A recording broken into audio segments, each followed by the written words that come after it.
You are watching PR English Shorthand Dictations YouTube channel. This is English Shorthand dictation number 289 and the dictation speed is 120 words per minute. Ready? Start. Sir, I rise to oppose the introduction of this bill under the nomenclature of the Multi-State Cooperative Societies Amendment Bill 2022. Sir, already the explicit reasons for opposing the legislative document have been deliberated by our colleagues. I would like to bring it to your kind attention that cooperative society is a state subject under the 7th schedule via entry 32 of the state list in the Indian Constitution. It has already been inserted, so it is basically a state subject. You are absolutely raising a pertinent argument which also needs to be dealt with, but here in this issue there is a clear indication that the central government has been encroaching upon the territory of the state government. That is why furor and uproarious protestation has been cropping up across the nation. Since this government has always been pleading for cooperative federalism, this should have been reflected in the preparation of this legislation. I do not know whether all the stakeholders have been consulted before the preparation of this legislation. According to this bill, in the Cooperative Rehabilitation and Reconstruction Fund, which is to be constituted, the profit-making multi-state cooperative has to pay 1 crore rupees or 1% of its profit. Strangely, the government is not paying a single paisa. This is an illogical way that one profit-making cooperative society shall pay for the revival of another loss-making cooperative society. This does not happen in the Companies Act also. Sir, that is why we are opposing the bill. The central government has empowered itself with vast powers under the present bill. This may lead to concentration of power with the central government, which may impact the autonomy and functioning of the multi-sectoral cooperative societies and may also create a potential for misuse.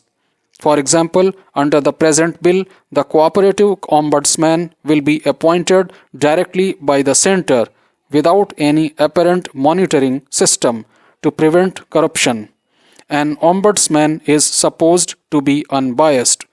An ombudsman is supposed to be unbiased and keep a check on the government by preventing it from abusing power. However, when an ombudsman is appointed directly by the government itself, it creates scope for undue influence over the decision of the ombudsman. That is why I have a submission before you and the government.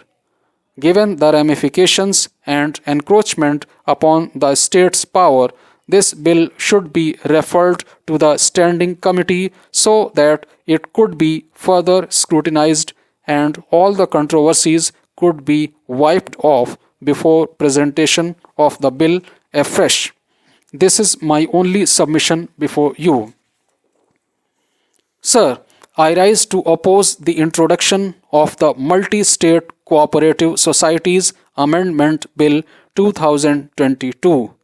Sir, originally in 2002, when the bill first came to light, it was intended to facilitate the voluntary formation and democratic functioning of cooperative societies as people's institutes. But it seems that with this amendment bill, the central government is planning to take away the powers of the state governments with regard to cooperative societies. It has 4 proposals. One is setting up of cooperative election authority. Earlier, cooperative elections were looked after by the state governments. It takes that authority away. It is not clear to me how the act is related to the Constitution amendment. The amendment came in 2011. This government has been in power for 8 years. They have not amended it. Suddenly, the Home Minister comes forward with the amendment to this bill. This bill impinges on the rights of the states. It impinges on the right of people to form cooperative societies on their own will. Basically, it will act in bringing more control over multi-state cooperative societies by the central government. I am totally opposed to this. It is undemocratic. It is anti-constitutional and it violates the spirit of the cooperative societies and cooperation in the country. Sir, please send it to the standing committee. You can do it. You have the power. If you write one line, then everything will go to the standing committee. Honorable Chairman, sir, I thank the committee for examining the bill in detail and making very useful recommendations and observations. To suitably incorporate these recommendations, the Ministry of External Affairs held several rounds of ministerial consultations with ministries and departments concerned. The amendments have been drafted and finalized in consultation with the Ministry of Law and Justice. Sir, I am happy to note that out of the 18 recommendations of the committee, 14 have been incorporated suitably. 3 recommendations were in the nature of observations which have been noted. One recommendation is to define clear-cut roles of various departments to be reflected in the rules for an effective coordination mechanism. This recommendation also calls for SOP for deportation and extradition of pirates by the Ministry of Home Affairs so that these could be implemented early, and that has been noted and addressed suitably. Regarding the issues raised by the committee, the provision of trial in absentia has been dropped. Keeping in mind the observations of the committee regarding the Supreme Court of India's ruling on awarding mandatory death punishment, the provision regarding death punishment has been amended in the bill to also include imprisonment for life. Honorable Speaker, sir, India does not have a specific law or legal provision in the Indian Penal Code or the Criminal Procedure Code on piracy.